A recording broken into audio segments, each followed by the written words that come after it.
প্রথম আলোর অডিও সংবাদে স্বাগত। রোহান আদনান জানিয়ে দিচ্ছি দিনের প্রধান খবরগুলো। ইরান যুদ্ধের দায় নিজের প্রতিরক্ষামন্ত্রী পিট হেগসেতের ওপর চাপানোর ইঙ্গিত দিয়েছেন যুক্তরাষ্ট্রের প্রেসিডেন্ট ডোনাল্ড ট্রাম্প। তিনি সোমবার বলেন, তার প্রশাসনের সদস্যদের মধ্যে হেগসেতই প্রথম তাকে ইরানে হামলার পরামর্শ দিয়েছিলেন। এক গোলটেবিল বৈঠকে ট্রাম্প এমন ইঙ্গিত দেন।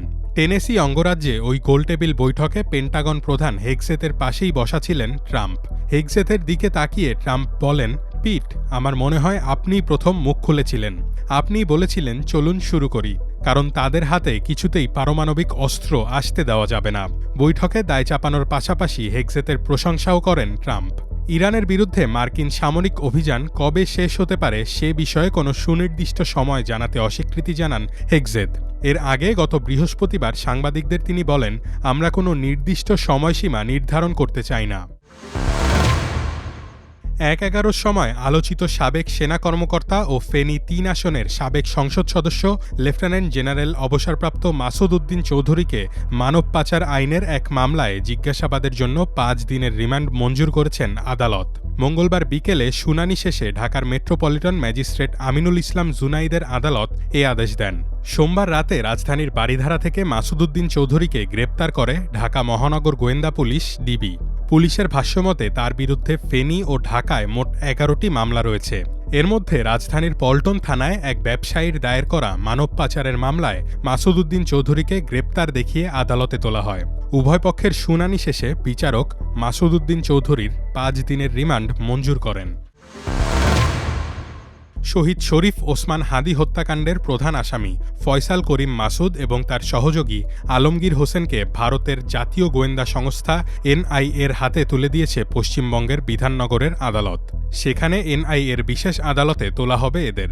৮ মার্চ ফয়সাল ও আলমগীরকে পশ্চিমবঙ্গ বাংলাদেশ সীমান্ত লাগোয়া বনগাঁ এলাকা থেকে আটক করে পশ্চিমবঙ্গ পুলিশের বিশেষ টাস্ক ফোর্স বা এসটিএফ।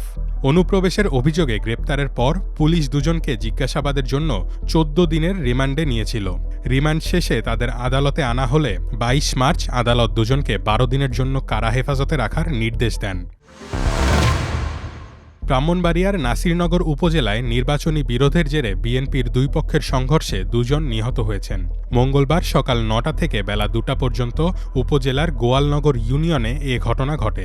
প্রায় ৫ ঘণ্টা ধরে চলা সংঘর্ষে অর্ধশতাধিক ব্যক্তি আহত হয়েছেন।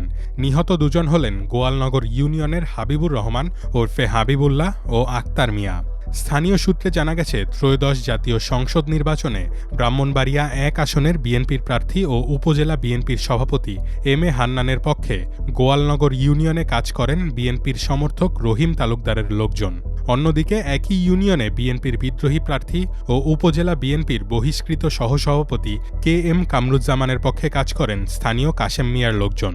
রহিম ও কাশেমের মধ্যে নির্বাচনের আগে থেকেই বিরোধ ছিল। পূর্বের ঘটনার জেরে সোমবার রাত থেকে আবার সংঘর্ষের প্রস্তুতি শুরু করে উভয় পক্ষ। কিশোরগঞ্জের অষ্টগ্রাম, হবিগঞ্জের লাখাই উপজেলা সহ নাসিরনগরের বিভিন্ন ইউনিয়ন থেকে উভয় পক্ষ ভাড়া করে বহিরাগত লোকজন এলাকায় আনে। আহতরা নাসিরনগর উপজেলা স্বাস্থ্য কমপ্লেক্স, স্থানীয় বিভিন্ন বেসরকারি ক্লিনিক ও ব্রাহ্মণবাড়িয়া জেনারেল হাসপাতালে চিকিৎসা নিয়েছেন। এ বিষয়ে জানতে রহিম তালুকদার ও কাশেম মিয়ার মুঠোফোনে যোগাযোগ করলেও কেউ সাড়া দেননি। এই ছিল এখনকার মতো। প্রথম আলোর অডিও সংবাদ শুনুন আমাদের ইউটিউব চ্যানেল, ফেসবুক পেজ ও prothomalo.com-এ।